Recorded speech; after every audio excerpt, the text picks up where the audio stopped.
Sahana Vavatu Sahanau Bhunaktu Sahaviryam Karavavahai Tejasvinavadhitamastu Mavit Vishavahaihi. Om Shanti Shanti Shanti.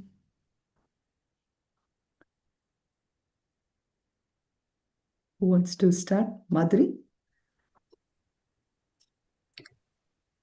ॐ पार्थाय प्रतिबोधितां भगवता नारायणेन स्वयं व्यासेन ग्रथितां पुराणमुनिना मध्ये महाभारतम् अद्वैतामृतवर्षिणीं भगवतीम् अष्टादशाध्यायिनीम् अम्ब त्वाम् अनुसन्दधामि भगवद्गीते भवद्वेषिणीम् नमोऽस्तु ते व्यासविशालबुद्धे पुल्लारविन्दायतपत्रनेत्र येन त्वया भारत तैलपूर्णः प्रज्वालितो ज्ञानमयप्रदीपः प्रपन्नपारिजाताय स्तोत्रवैत्रैकपाणये ज्ञानमुद्राय कृष्णाय गीतामृतदुहे नमः। वसुदेवसुदं देवं कंसचारूरमर्दनं देवही परमानन्दं कृष्णं वन्दे जगद्गुरुम् सर्वधर्मान् परित्यज्य मामेकं शरणं व्रज अहं त्वा सर्वपापेभ्यो मोक्षयिष्यामि मा शुचः। श्री गुरुभ्यो नमः। So let me know if there is any problem with my Wi-Fi or anything. I can switch to hotspot. Okay, but for now it's working okay, right? It's very good. Yeah. Okay, very good. Yeah. Okay. So we have, of course, completed the 20 values. We've also discussed about what is moksha last time. Now we are entering, so basically from, shlokas number 8 through 12th, we were on the topic of jnanam. And we said that, the jnanam was all those values and everything, which is here, which we all went through. Now we are entering into this topic called as Niyam. Okay, so this is again in the phase one, we did all these values. And as just a little bit of recap before we come to this is because we have to know how Niyam fits, right? So we discussed about what is Kshetra, what is Kshetrajna, or the node of the field. And then we discussed about what upadhis are or conditionings. And here the upadhis included, apart from the 5 elements, the intellect, the buddhi, and the manas also. So, but then Lord Krishna asserts that there's only one knower of the field that is limited or conditioned by all of these upadhis. And therefore he says that knower has to understand how to get out of this limited conditionings and understand his true nature. So therefore, he gives this jnanam, which we say is the knowledge or the means of how to understand my true nature. So that's where we had the 20 values, which if we understand first what our issues are, which is how we discussed moksha last time, the reason we are unable to even understand that we are already that, there is nothing, we don't have to do anything in order to be that. There is really no effort that is required as such. We just have to know and be that. But we are unable to do it mainly because of the desires, the various conditionings of our mind, all the roles that we take up, and the areas that which leads us to all this sorrow, and the ups and downs of our life, right? So we need to cultivate those 20 values and understand that we can slowly uncover mentally who we think we are and get to understand what the kshetrajna is. So, assuming that we have cultivated these values and we have also learned how to reduce importance of the external field of our operation in our own lives, okay, now we move on to understand further what is the knowledge to reach the supreme. Okay, this is really our ultimate goal, to understand who we are and which is moksha. And therefore this next six verses, shlokas 13 to 18, is basically about all that.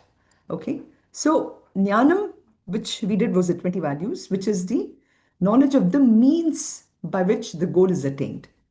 Up till the last one, Tattva Jnana, Darshanam, and Atma Jnana, Nityatvam, they were all actually the means, even this ability to remain constant in the knowledge, which is, the Nityatvam, which we talked about, as well as Tattva Jnana Darshanam, which is understanding even that that is my final goal.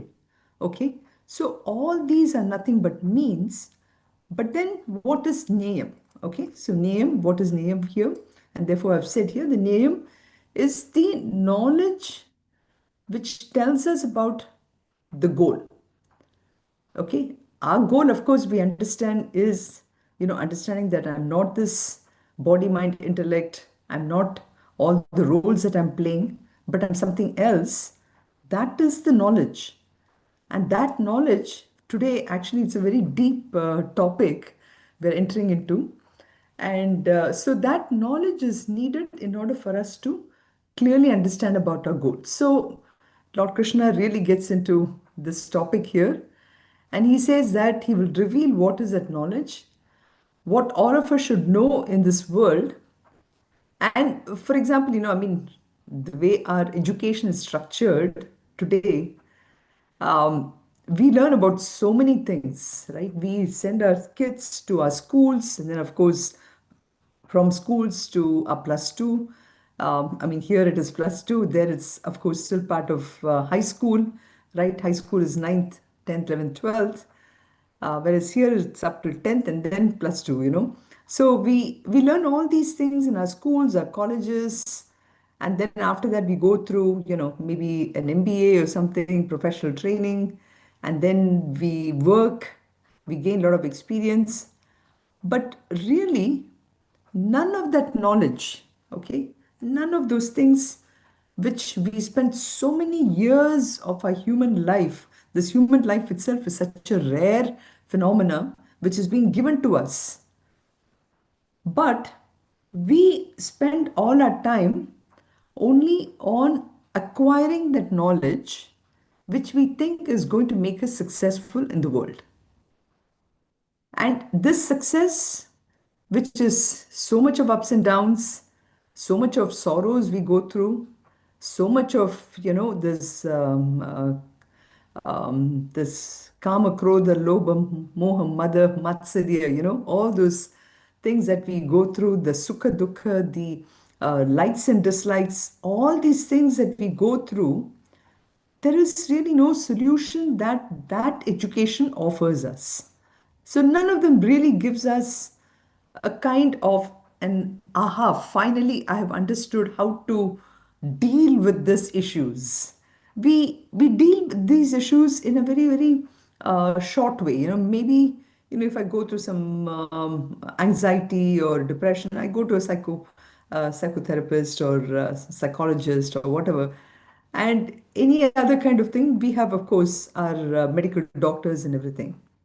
But nothing really gives a permanent solution to the sorrow. So each time, we leave ourselves, we go through all these same old things. We go through this in the world with our senses to fulfill a desire, we generate the sorrow, then we create, what should I say, a kind of a closure for each and every incident. But then we come back. And then we come back and we go through it again and again. Have we ever thought about how can I really get to that permanent solution? So, this permanent solution is basically that our scriptures are saying that you are only going through it mentally. You're only going through it because you have so much of desires, so much of thoughts, all this. But in reality, you are not that which is going through all that issues. It's like I take my sari, I wear a sari and the sari has a lot of stains and everything. And what do I do? I start to, it's dirty, it's cleaned up, and then I put it back. But I'm not that sari. So, to all these problems that I go through in this world, I have to recognize that Sunitha as Brahman is not going through it.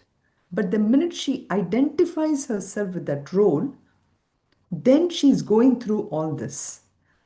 Now, of course, that kind of a knowledge is very tough to recognize when I'm going through an issue, right? It's very tough. So, which is why, as part of our sadhana, we should have that reflection, that meditation, during which time I'm constantly telling myself, I am not that Sunitha who's going through all this. As soon as I sit for meditation, what happens is all those thoughts of Sunitha going through it will first go through in my mind. But in and through that, I have to tell myself, I'm not that. I'm actually not that mortal self. I'm not that limited being. I'm actually unlimited. I'm not that finite person, finite in the sense I'm limited by this, you know, by this height and the weight and whatever, which is conditioning me to think that I'm this person with the roles. I'm actually this immortal self. Okay, I'm totally immortal. I'm actually not this limited, space in a bottle or something. I'm this unlimited space. I'm this unlimited space, not the space of this room, which is conditioned by the walls. So, Krishna is now starting to talk about this immortal self of ours. Okay? I am that immortal self. And he says that immortal self is that Brahman. And it is the same essence in all of us. And it is the same essence which is there pervading everywhere. It is actually that Param or Supreme, which beyond which nothing else needs to be known. You know, so for all of us who have been to colleges with many degrees or all of things, and now we have come to a stage where I have to gain that knowledge, gain that understanding that I am this immortal self. And does that require more PhDs? No, it doesn't require any more PhDs. All it needs is for me to sit down, reflect, and understand. And if there's any doubts, I need to see how those doubts can be taken. So I need to understand that this Brahman, which we are talking about, is not only is it immortal, but it is eternal. And he will use this word anadimat, and it is without any beginning. Is it something that will end as soon as I go to sleep or when I die? No. That will continue to be there. What will die is only my physical self. What is carried on through is this notion that I think I'm not Brahman and I have to fulfill the wishes of that not self more and more and more. And that part of it is the one which gets carried through when I die. And what still remains, which is independent of all this, is that eternal self or Brahman. Okay? And it is not we will see all this. I'm just giving a short background to, this, because from now on, this topic will be only about that immortal self, because we need to talk about that more and more and more and more to keep on reminding ourselves.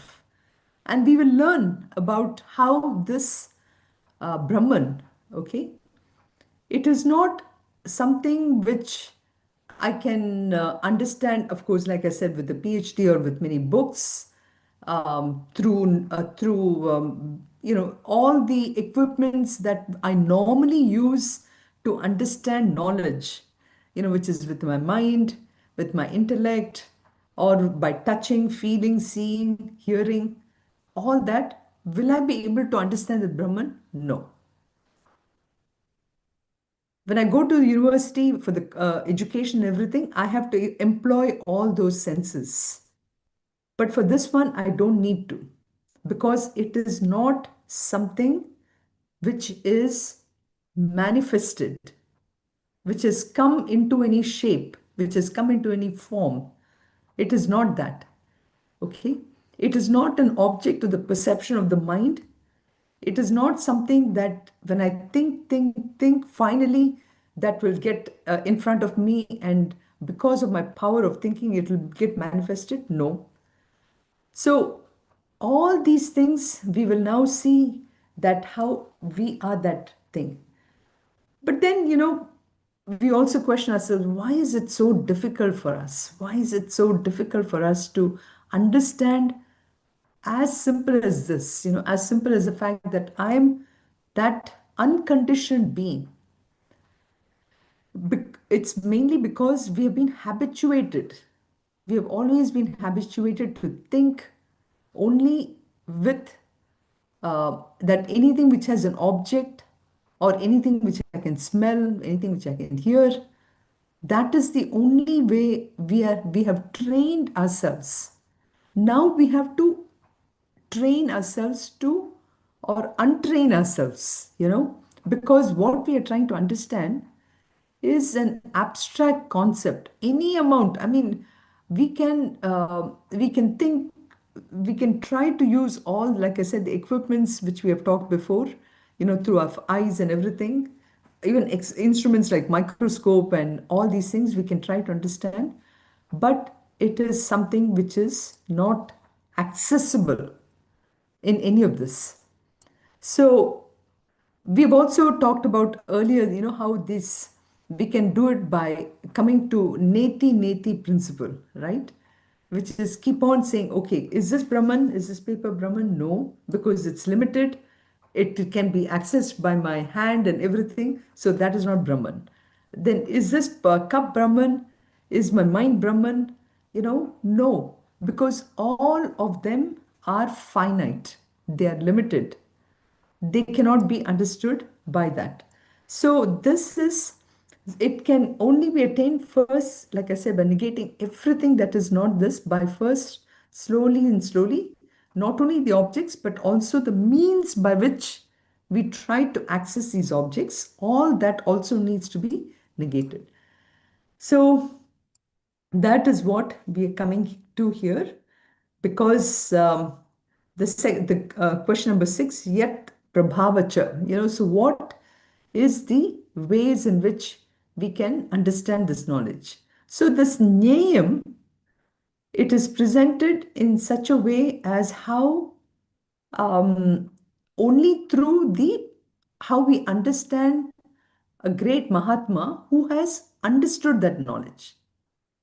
Okay, how would that jnani, what are the qualities of that jnani? Um, so, through the understanding of the qualities of the jnani, we can actually try to understand this knowledge. So, for all of us too, when we are young, what do? We look for role models, right? Because if somebody were to say, oh, you have to be honest, okay, how do I understand honesty? You know, um, by itself as a concept, I may not necessarily understand that. But if I know that somebody is practicing honesty, then I'll say, aha, okay, so that is what honesty is. And look how, because he's honest, he's loved by so many people. I also want to be like that person because I also want to be loved by everyone. This is just a simple example I'm just giving. So that is how we train ourselves as the next step. So far, we learned about all the 20 values and everything. But now we're trying to understand how does a jnani, what are the qualities of a jnani? So, that jnani has already lived that life that way. And this jnani is the closest we can understand to that absolute Brahman. So that is what the next six things are going to be talked about. So this Neyam is presented in the form of this six qualities which are representative of this knowledge. So that is uh, omnipotence. And each one, when we come to it, we'll go more into the depth of what it means. Omniscience, omnipresence. Then there are no parts to it. Okay. Each, like for example, now that we are doing a lot of this Indian knowledge systems in India, we are trying to revive that. One of the big things about understanding what Indian knowledge system is, when compared to the current way of knowledge, is, as a simple example, I want to say is like, say, if you take chemistry, uh, today, I can get a PhD in bioengineering of a material, of a particular material, bioengineered materials, but even bioengineered materials of a complex of sodium and something, something, that. So we are fragmenting it, or we are creating more and more parts of the knowledge, right? Now, Indian knowledge system, for example, is something where you bring in many parts to understand a concept, So that partlessness was there in our Indian knowledge, is there in our Indian knowledge system. That's just an example I want to give. Then timelessness. Again, it's beyond time. So this is what we are trying. And of course, finally is effulgence, or is completely bright. That jnani is so bright. So, so that is just to give you an idea. So let's enter into shloka number 13.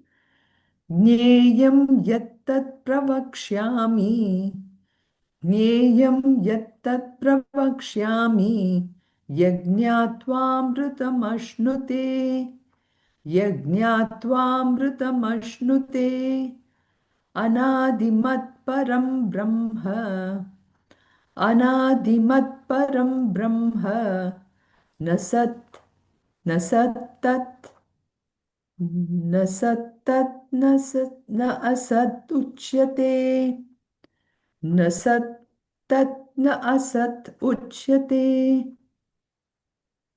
So, Jneyam, that which is to be known, which ought to be known, Yat Tat, that which, Pravakshyami, I will now describe it. So, Krishna is now telling Arjuna that I will now describe that, which after having realized Jnatva, okay, one attains to immortality. One truly, truly understands that immortality, how we can attain that. And what is the aspect of immortality? He says it is anadimat, it's without any beginning, it is param, it is supreme, and it is not manifest. By that, it is not something which I can, like a magician. Sometimes, magician will, out of nothing, he will produce something, right? So this Brahman cannot be produced just like that. It cannot be manifested in the form of any object. Okay. But at the same time, I will not say that Lord Krishna is saying, I will not say that it is not unmanifest either. So it is neither manifested nor unmanifest. So you can see how much of, one may say, is he trying to confuse us, or is he trying to say something which is going beyond, above my head, you know? So we will try to understand each one of them, So this, basically, this amount of understanding, if I can get to, that can really remove any kind of ignorance that I might have. So Anadimat Param Brahma, meaning this beginning, this Brahman, which we are trying to understand. And so we'll go through this actually term by term, So Yattat Pravakshyami. So from the previous verse, the topic of Jnanam, of course, was over. And we are only trying to understand now, you know, out of the six that Arjuna wanted to know, right now there's only three, which is Jnayam, Prakriti, and Purushaha. And so this topic of Jnanam is what? So it is, so he's telling, hey Arjuna, Yattat Pravakshyami. I shall now tell you what this about this, which really has to be known by everyone, Madhuri must be thinking right now, so why can't I teach this to my grandchild right now? If it has to be known to everyone, why don't I start right now? So, everyone has to study this and at one time or the other. So, uh, the key thing, what Lord Krishna is saying is this is something that everyone has to know. Everything else is optional. Whereas we take all those optional things and we are trying to learn now.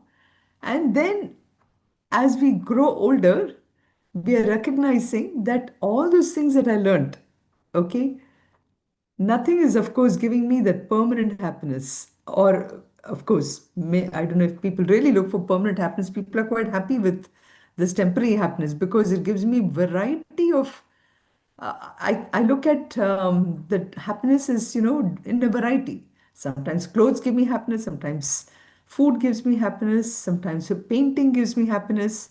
So I kind of quantify right now as a different object's happiness. That's how I don't recognize it.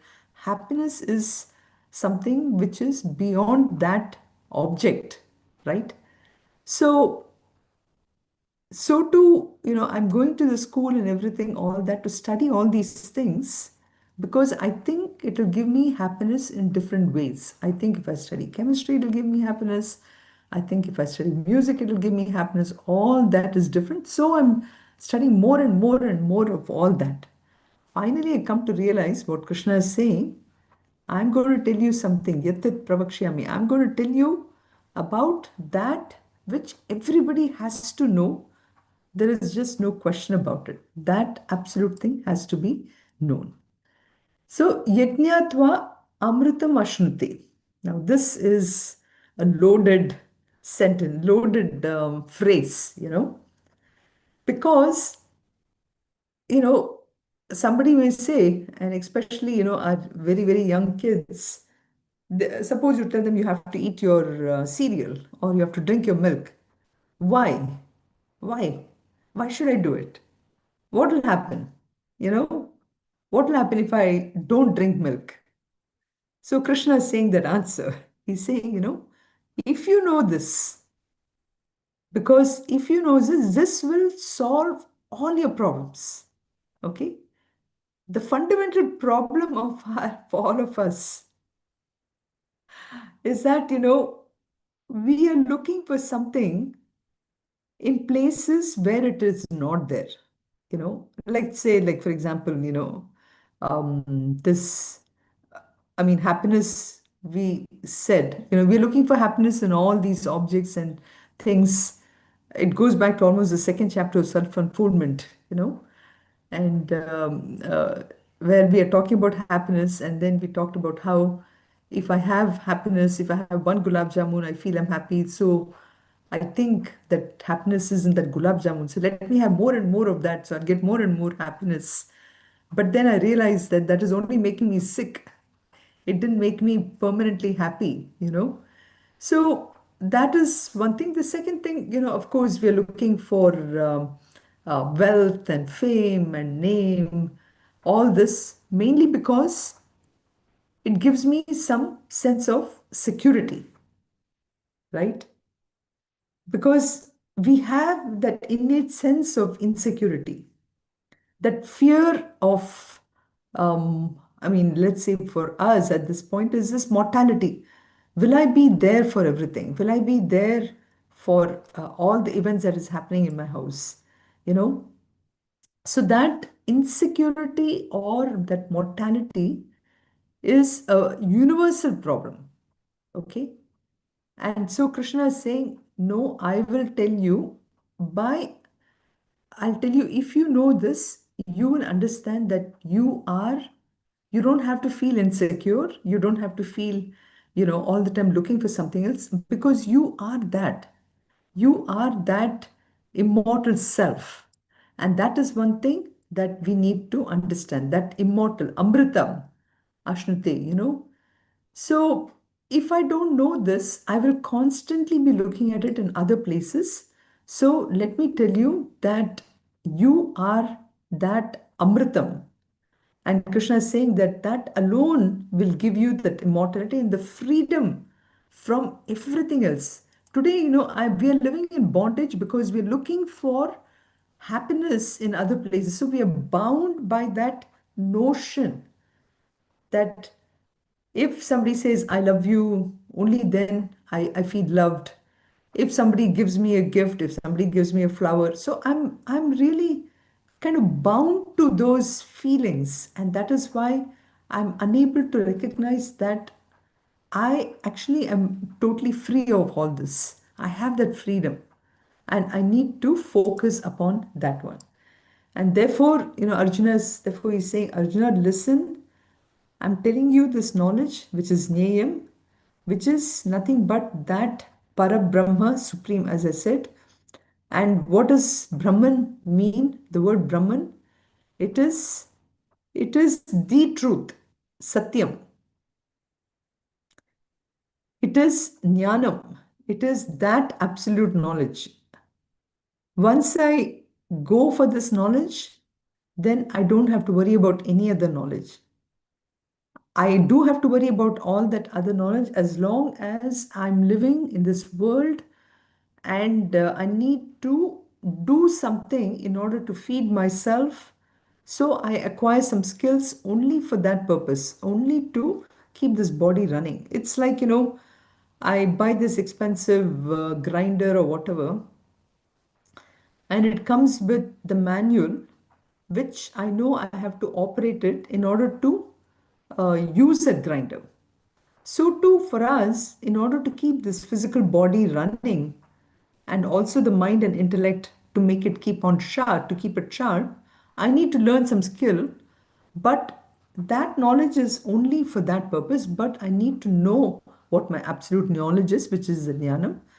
Then it is anantam, infinite. Okay, which is, what do we mean by infinite? Uh, Infinite from basically we call this as it is not limited. You know, it is space wise. It is not limited. It is beyond space. And another thing is time wise. Time wise also it is it's limit. It's not limited. It was there before. It is there today. It will be there tomorrow. So time wise also it is unlimited. Okay. And then it is also Desha Paricheda. So Desha Paricheda, Kala Paricheda. So not limited by time, not limited by space. So all these attributes, so all this is what that knowledge is all about. And this is what we call as that Brahman, which is Anantam, which is free from Desha, Kala and Vastu. Vastu, which is, it is not limited by any form or limited by any shape. Okay.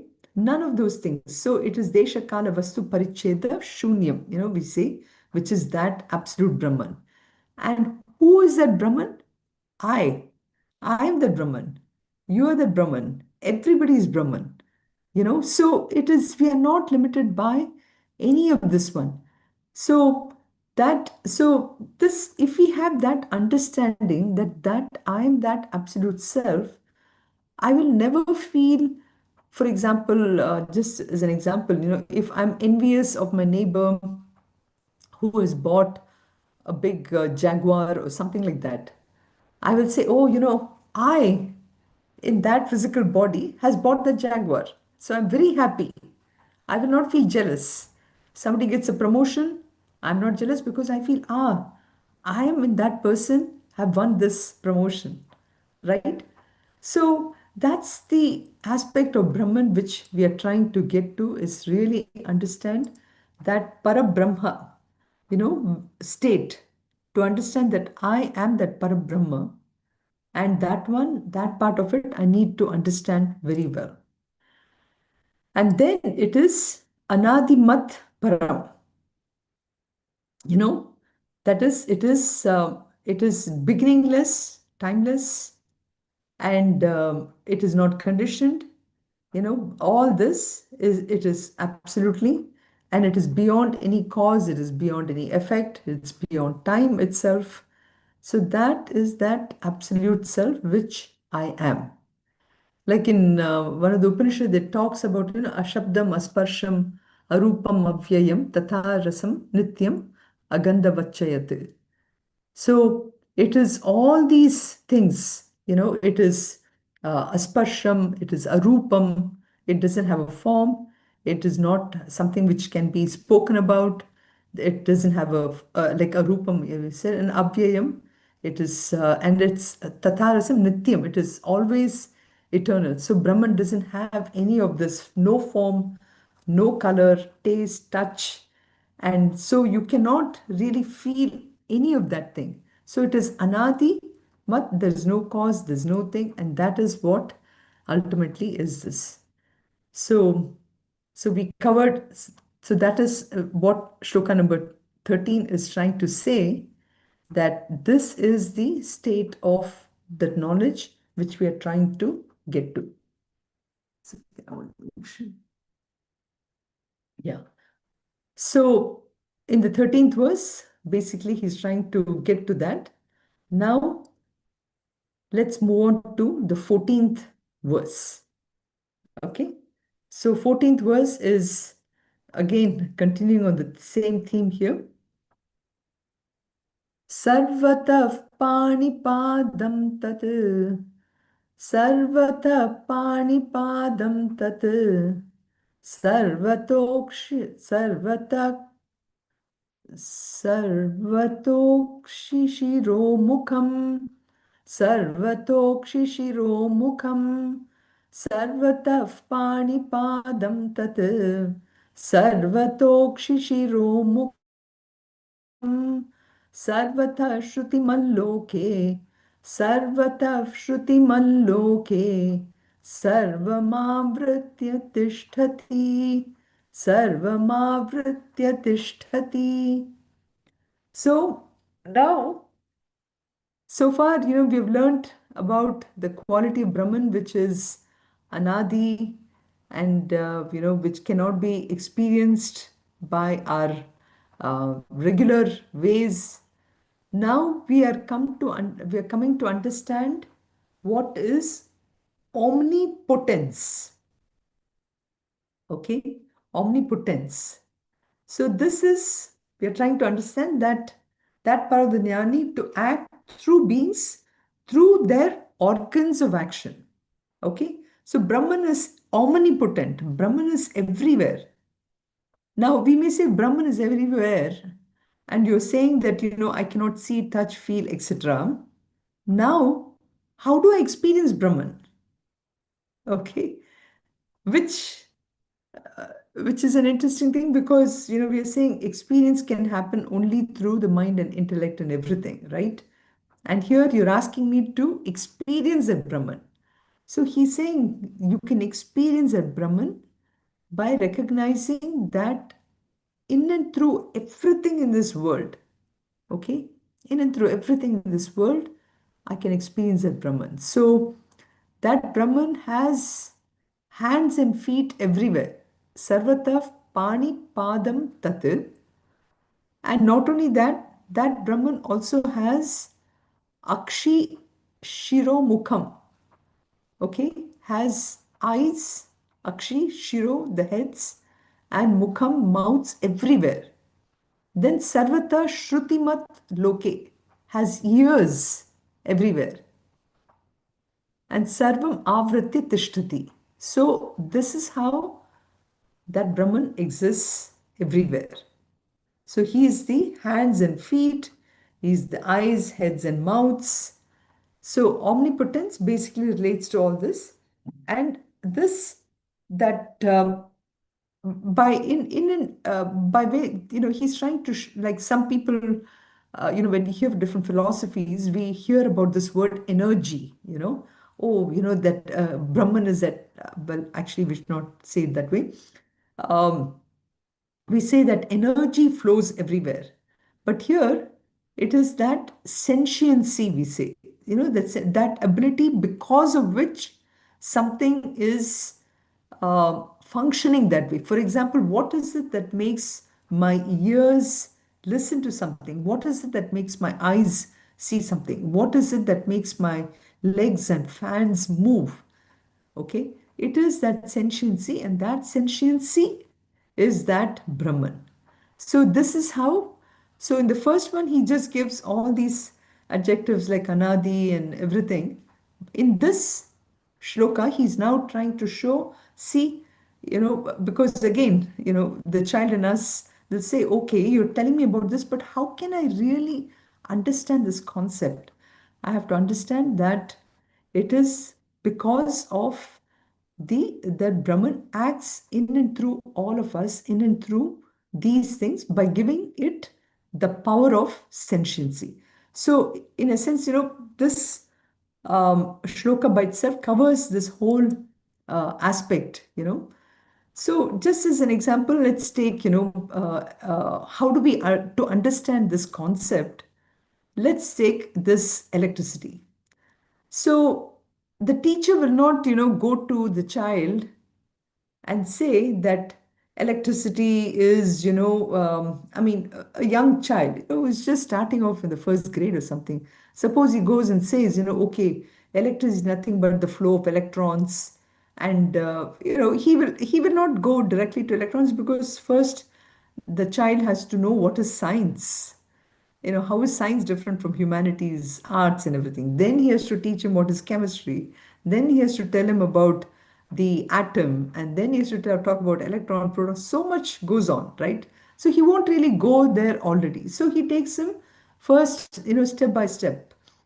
And once the child has grasped the concept, then he will say, okay, do you see the light in the bulb? Do you see the electricity in the fridge? Do you see the electricity which is powering the microwave, the computer, all this? So once he is this one, he then tells him that wherever you see wires, there is electricity. Slowly, the child understands this, right? So the Krishna is also using a similar kind of a concept for us to understand that aspect of Brahman. You know, so if we do this, for example, with this electricity example, the teacher might tell the child, see, do you see that light burning? That bulb is burning. Or you see that the computer is powering. He will just show by the final effect of it, right? So too, Krishna is actually doing the same thing by saying that, okay, you know, that there is an action which happens because of the mouth moving or by the eyes seeing. So that's why he's using this word, these things of the hands and legs and, all this. So again, going back to this example of electricity, the child may sometimes think that the electricity in the bulb is different than the electricity of a fan or in the computer, right? So Krishna is trying to tell him that electricity, which is flowing through all this, is nothing but the same thing. There's no difference at all. So, this is again such an important aspect from all of us when once we know that Brahman, that Atman which is in me, which is me, is the same in you, then automatically all likes, dislikes, anything that I may have thought about somebody else drops away right away, right? And then The same thing is about the space or this room space, which I'm looking at here, right? The minute I know that the space is not limited only to this, but the minute I break the walls, it becomes something else. So too, this Brahman is nothing but it is not limited by anything. It is eternal. And that is how I can actually understand this. So, Brahman is then, like for example, in the Upanishads, it is revealed as that this entire, whatever is there, is nothing but Brahman. The entire, whatever has been, it's like, for example, the pot itself, okay?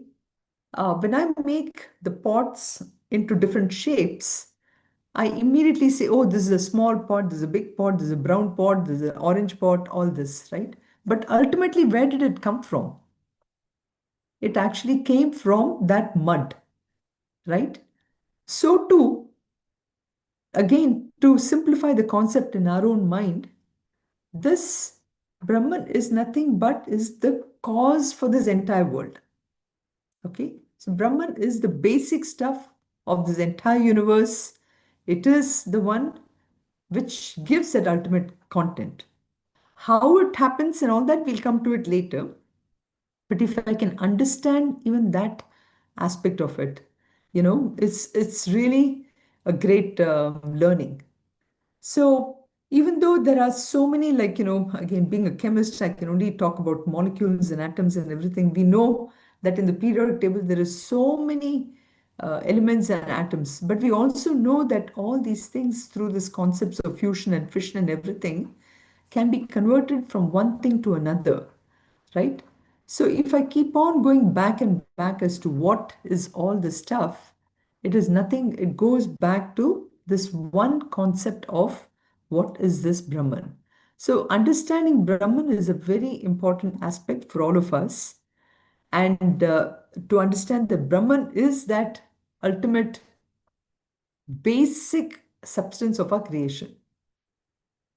Okay. And it is there behind everything. When I say behind, doesn't mean that there's a veil which is hiding everything. That veil is nothing but actually it is our own ignorance. We are so ignorant of the fact that I am that absolute Brahman, but I'm functioning as Sunitha all the time, and I'm attaching so much of importance to the Sunitha. This mindset of it needs to change, right? So this, it is actually not in, it is not actually, as if it is completely hidden or anything. It is just that we will never be able to understand this concept if I were to use the normal means of knowledge. So that is why we are trying to understand this concept, and we will see as we go more and more into this thing, we will try to understand this much more deeper things that I wanted to get into. But I think we will stop here because just wanted to introduce that concept of what is this knowledge that we are trying to get to. Okay. So we'll stop here and we'll meet again next week because this can be quite deep. But maybe I'll just stop here and ask you so far any thoughts, any questions?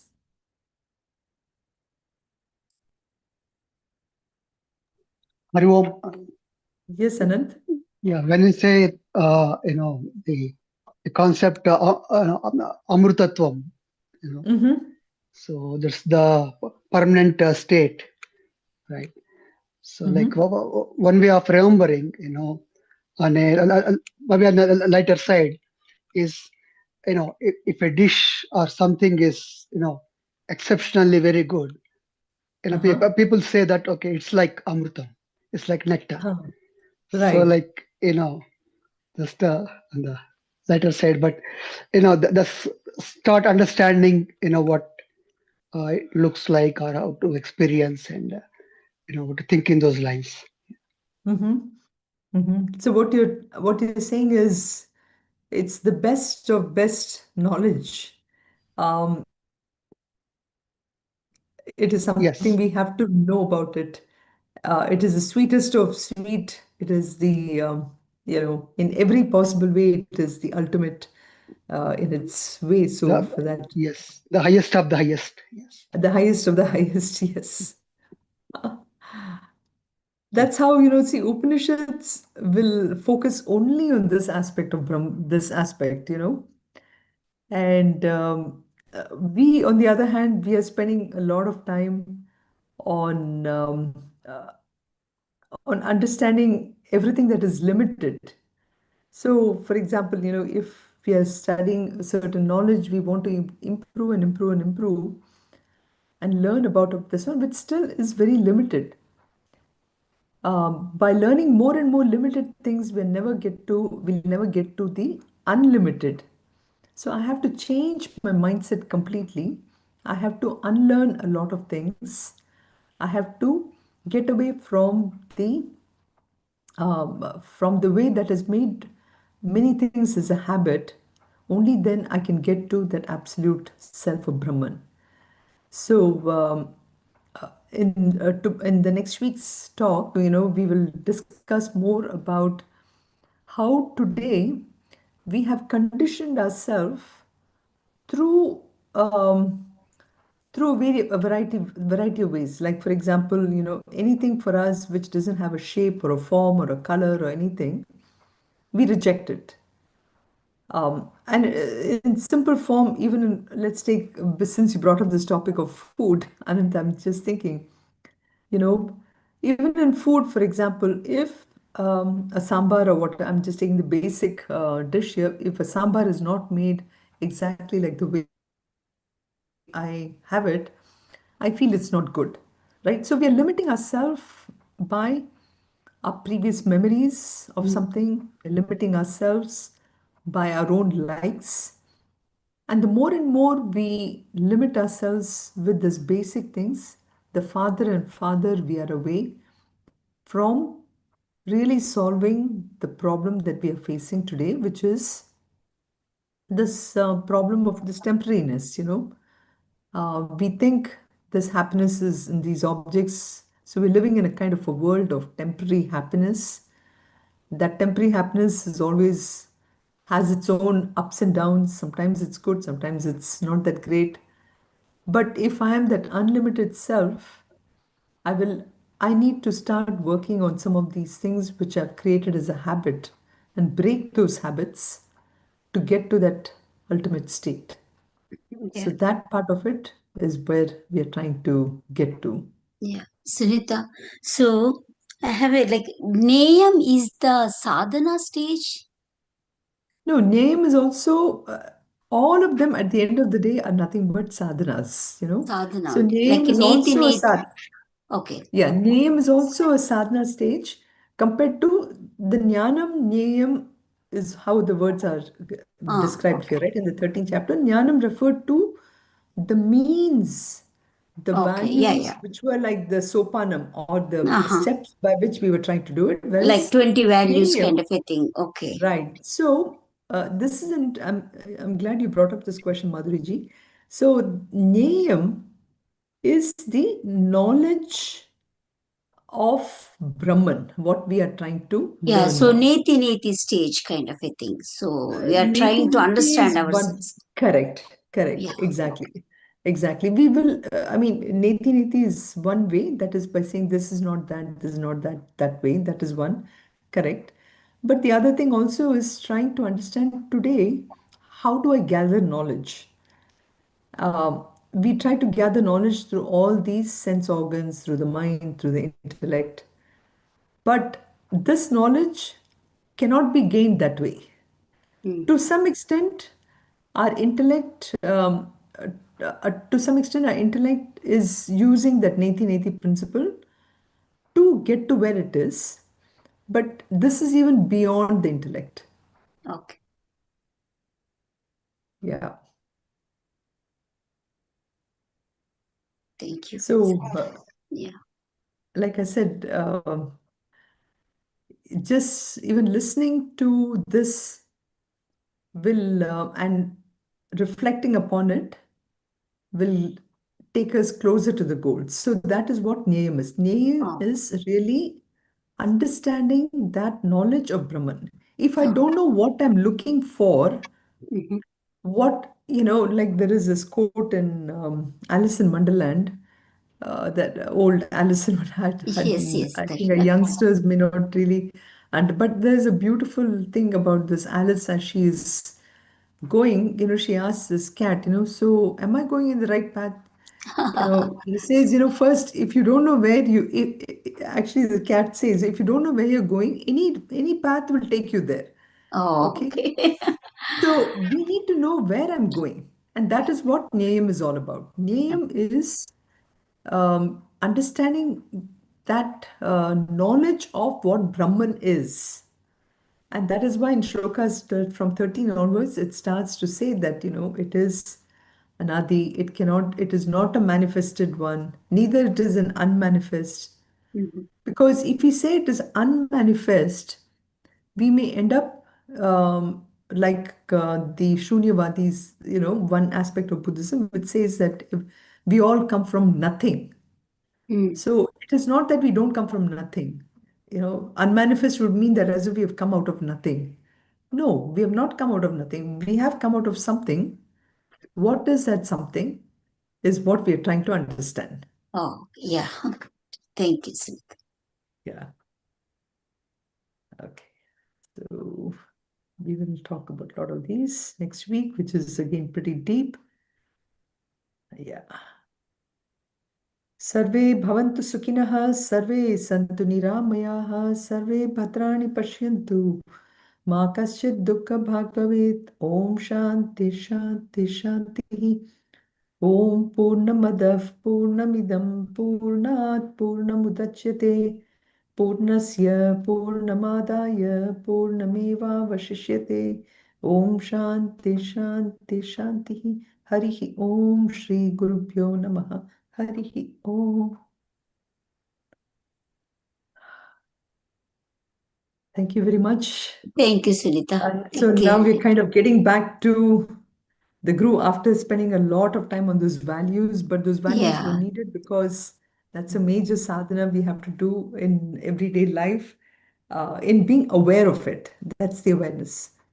And now we are trying to understand what the knowledge of our goal, what is our goal? How does that goal look like? Mm. So without that, it'll be hard what shlokas 13 and 14 we did. Okay, thank you. Haru, is the recording to be stopped? I will stop it. Sorry, one second.